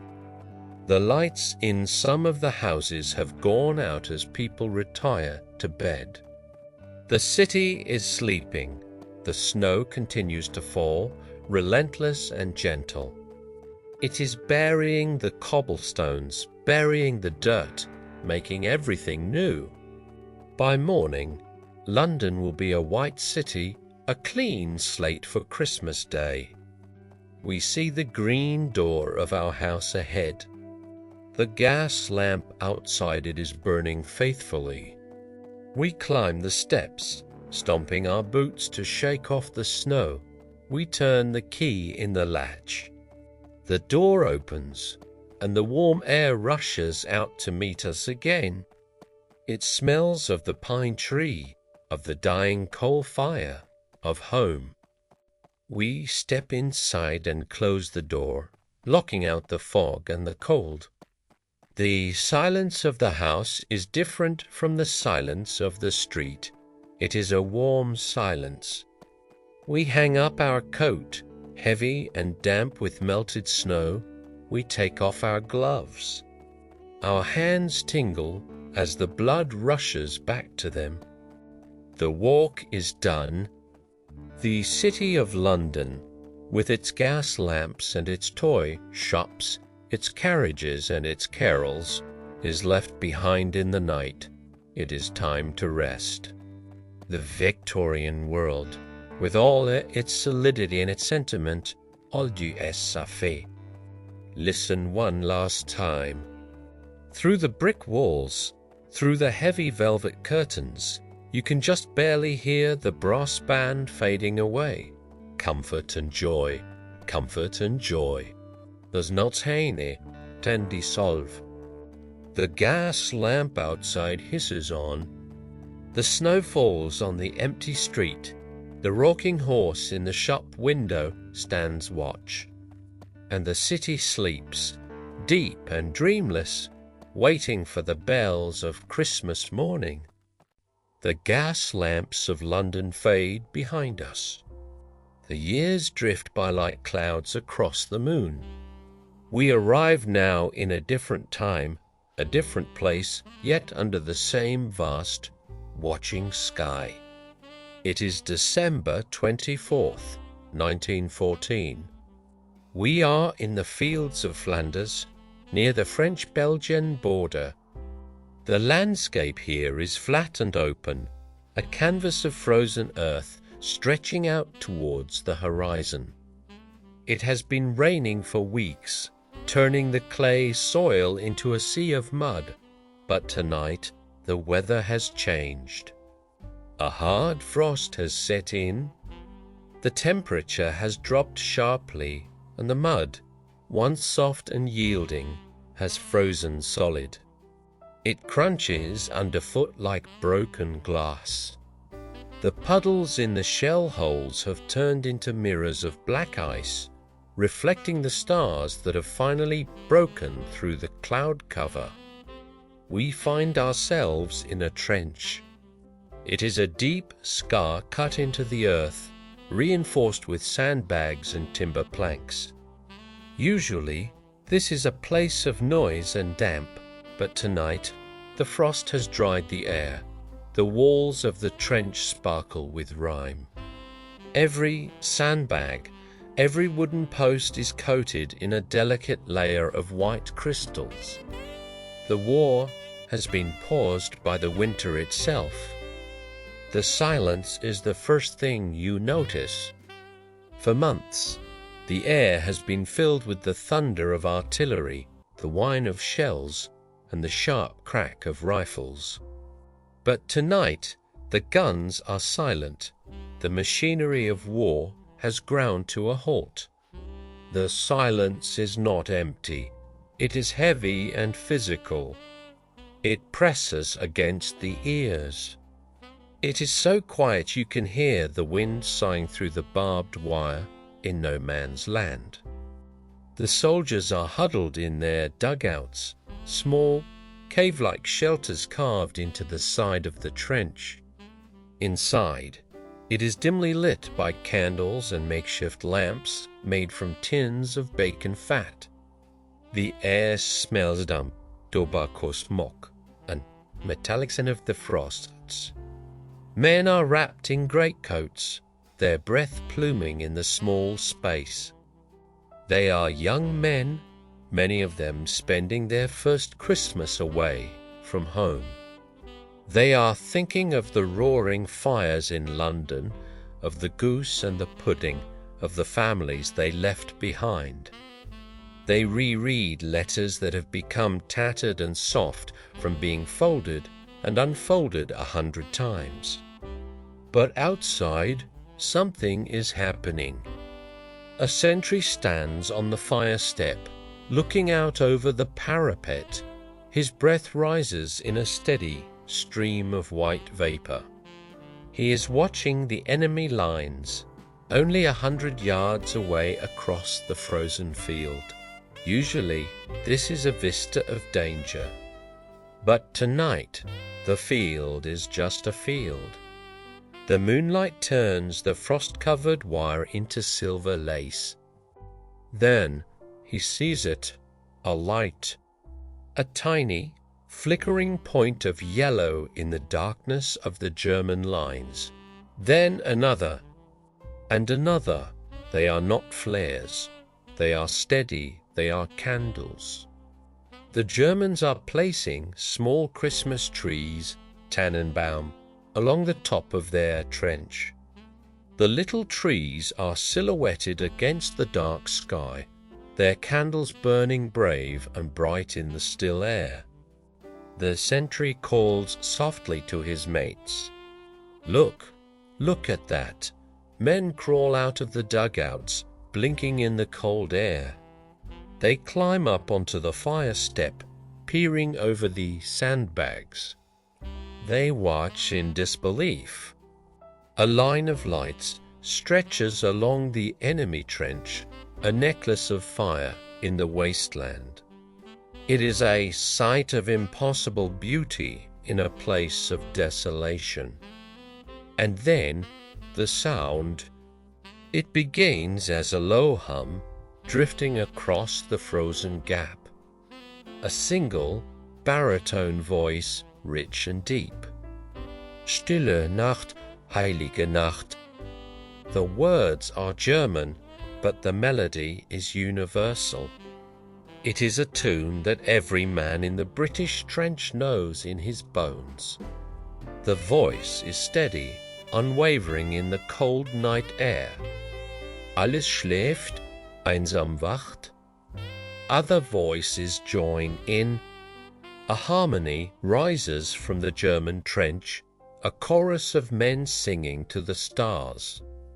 The acoustics of the battlefield, usually reserved for the cacophony of destruction, now amplify a hymn of peace.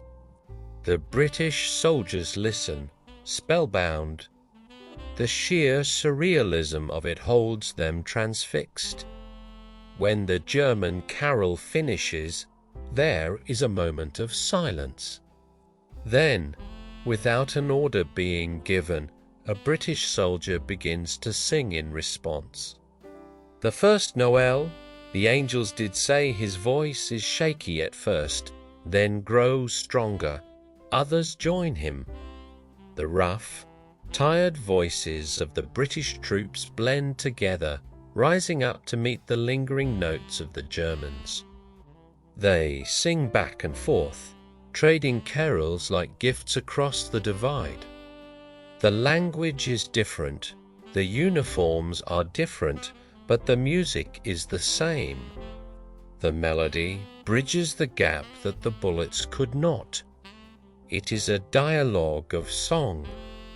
Then something even more miraculous happens. The singing stops. A voice shouts from the darkness, "Hello, Tommy."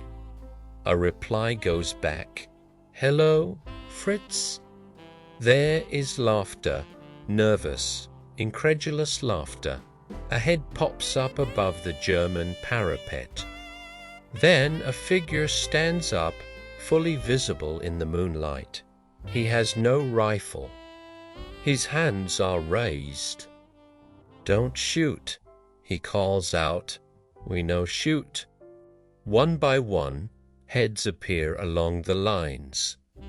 The fear that has ruled this landscape for months begins to evaporate, replaced by a curiosity that is stronger than discipline. A British soldier climbs up the ladder. He steps over the sandbags. He stands on the frozen mud of no man's land. The silence holds. More men climb out. They move slowly at first, wading through the knee-high mist that clings to the ground. They are dark shapes moving against the white frost. They walk towards the center of the field, towards the men walking to meet them from the other side. They meet in the middle. The ground here is rough, pitted with craters, but tonight it is a meeting place. They stand face to face. Men who were enemies an hour ago are now just men. They are wrapped in grey coats and khaki coats, shivering in the cold, their breath mingling in the air between them. They reach out. Hands, rough and chapped from the cold, grasp other hands. "Merry Christmas," says one. "Frohe Weihnachten," says another. The handshake is firm, warm, human. The contact breaks the spell of the war completely. For this moment, the war does not exist. There are no soldiers here, only sons, fathers, and brothers. They exchange small gifts, the contents of their pockets. A tin of plum pudding from London is swapped for a sausage from Bavaria. A packet of English cigarettes is traded for a handful of German cigars. They show each other photographs, sepia-toned pictures of wives in Sunday dresses, of babies they have never seen. "This is my Mary," a soldier says, pointing to a photo. The German nods, smiling, and pulls out a picture of his own family.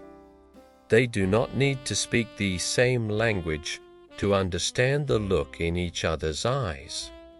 It is a look of longing, of love, and of a shared desire to be anywhere but here. The atmosphere is dreamlike. The mist swirls around their boots. The moon is high and bright, casting long shadows. The frost glitters on the barbed wire, turning the ugly metal into something that looks like spun sugar. The air is crisp and incredibly pure. Every sound is magnified, the strike of a match, the crunch of a boot, the laugh of a friend. Someone produces a football. It is old and battered, but it is enough. A game begins on the frozen mud. There are no teams, no goals, no referee. Just a chaotic, joyous kicking of the ball back and forth. Men are slipping on the ice, falling over, laughing, helping each other up. The sound of their laughter echoes across the empty fields of Flanders. It is a sound that should not be here. It is the sound of a schoolyard, of a village green. It defies the logic of the place, but the earth does not care about the war. The earth is just sleeping under the frost, waiting for spring. And tonight, the men are just playing. As the night deepens, the cold intensifies.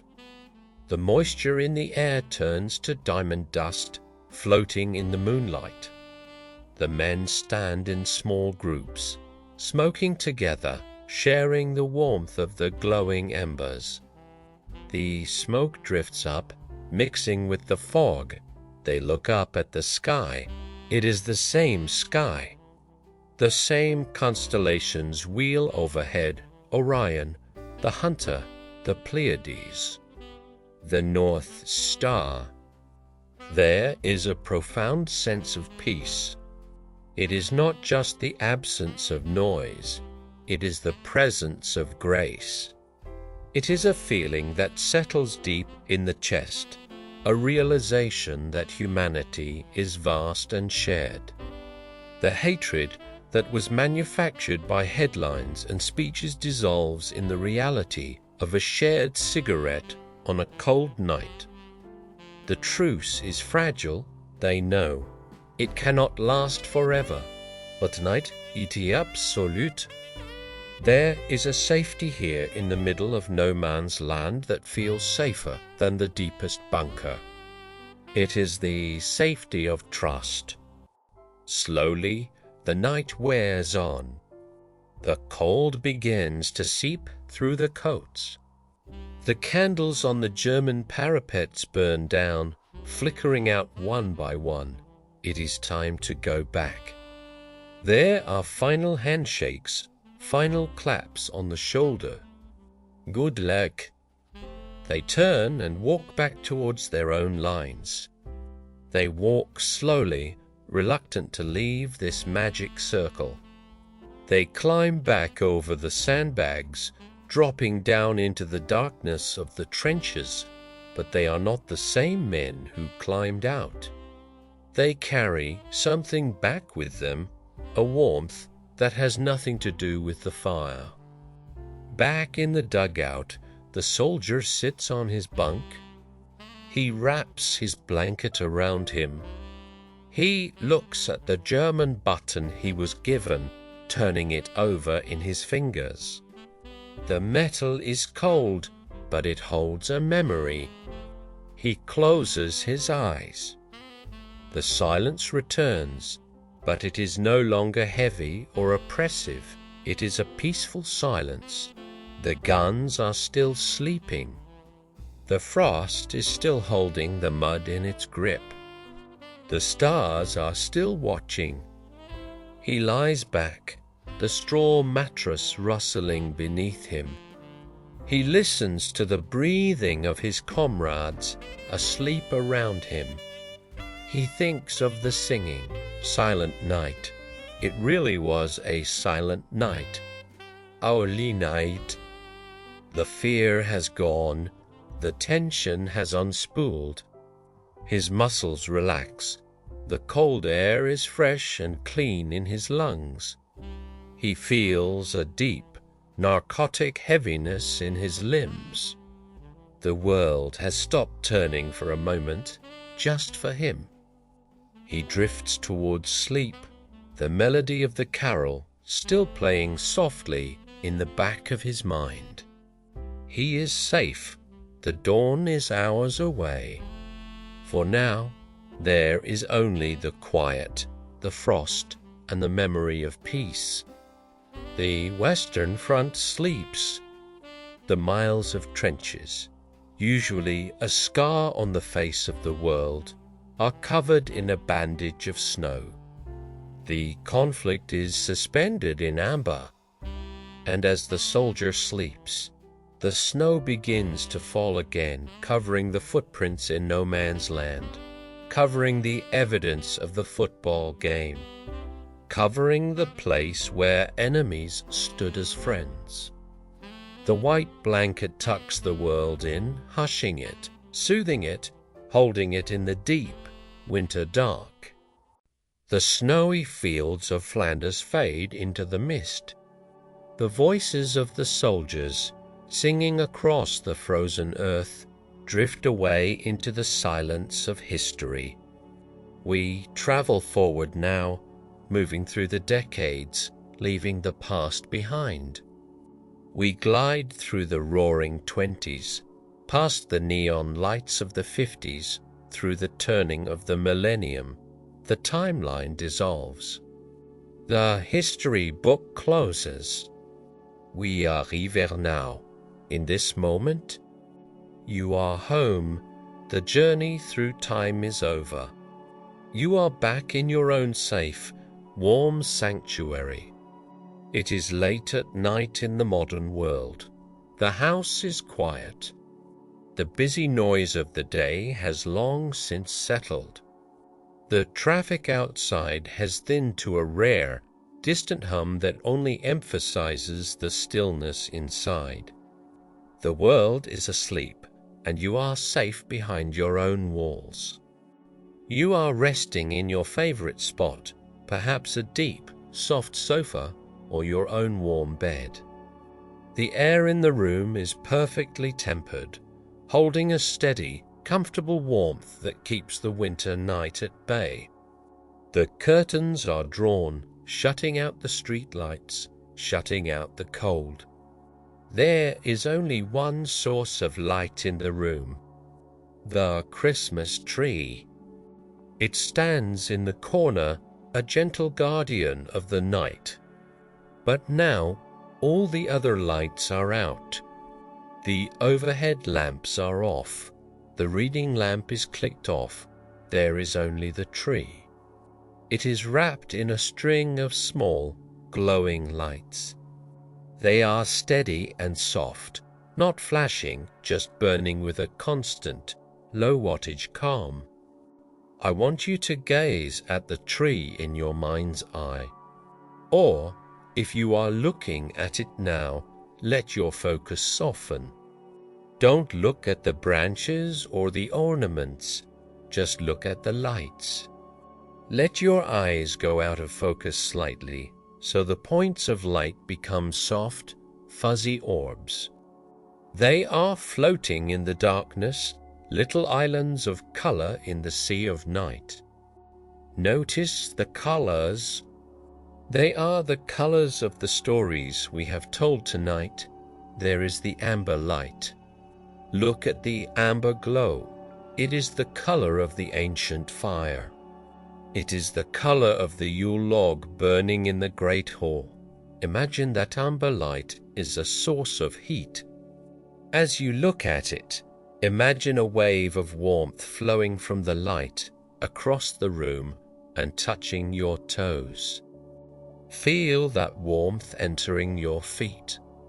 Itiaevi, plisanit, itiashahil, your ankle. The muscles in your feet are letting go. They have carried you all day, walked through the snow of your imagination, and now they are at rest.